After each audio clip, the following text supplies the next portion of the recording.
things that Allah Azza wa Jal teaches us in Quran, for example, is بِئْسَ الْإِسْمُ الْفُسُوقُ بَعْدَ الْإِيمَانِ.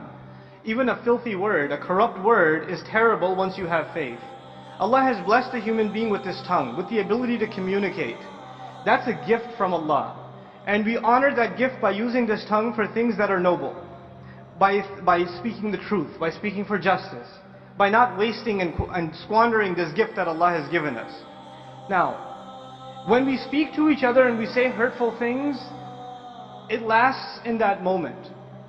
But when you put an absurd and obnoxious and arrogant comment online and you become one of those trolls that say ridiculous things under videos or under blog posts, etc., etc., every time someone hears your inappropriate comments, it's going to be a debit for you. Because every time evil has increased, something bad has increased in the world, someone else has been exposed to evil because of your words, you're responsible. So in that sense, putting stuff up online, you need to be a lot more careful than you are actually in person. Because in person, that conversation died immediately. So its sinful impact, maybe you're only accountable for it for that one moment. But when you put something up online, it's going to be visited and revisited and revisited and relived. And for every one of those occasions, you are answerable and I'm answerable. So we have to be careful about that from a spiritual point of view. The next thing I want to talk about is just, Allah Azza wa Jalla, He gives us certain social principles. Those principles, they applied in a society in Medina, and they apply in the United States in 2011, and they will apply 50 years from now. The ethical principles are universal and they're timeless. And some of those principles are things like not making fun of others. لا يسخر قوم من قوم عسى أن يكونوا خيرا منهم ولا نساء من نساء عسى أن يكون خيرا منهن. Don't make fun of each other. Maybe they're better than you. Don't let women make fun of other women. Maybe they're better than them. Don't call each other names. لا تلمزوا أنفسكم ولا تنابزوا بالألقاب.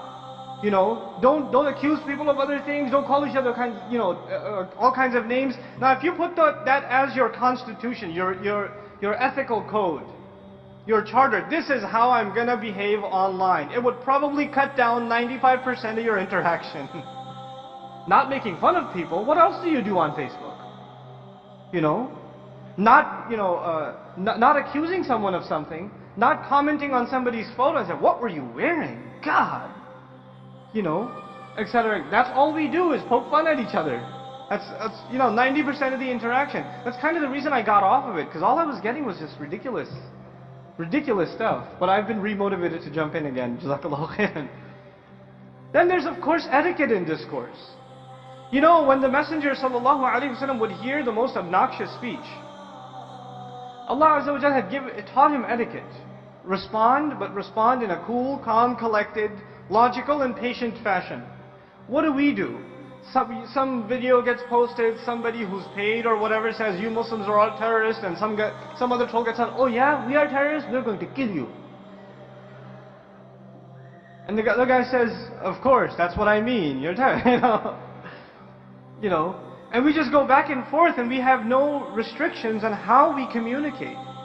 Our deen has taught us principles of communication. We have to observe them whether virtually or physically when we interact with each other. It's no different. So we have to, if we just keep these few things in mind, just these few things, then I think we can have a lot healthier discourse. Actually, one of the interesting things, some of the Muslim blogs that are out there, there are very few of them, but the few that are out there, most people, they don't even go to read the article. You know what they go for? Oh my God, that's the subject? I want to read the comments. And there'll be like 30 pages of comments and back and forth and insults, and you go, "Oh snap, what's he going to say now?"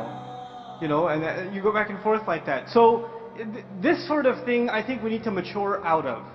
We need to move past. And we need to utilize this tool for the powerful thing that it is. Arab Spring, people, it's incredible. It's incredible that can happen. And what the potentials are for what we can do, the kinds of campaigns we can launch, Muslims can launch, for very particular kinds of conversations online, the potential is just enormous. It really is. But it requires all of us to really get our act together. I really commend the successful bloggers out there. I commend the successful YouTubers out there. People like Baba Ali. I respect that a lot. Because we do need that kind of creativity.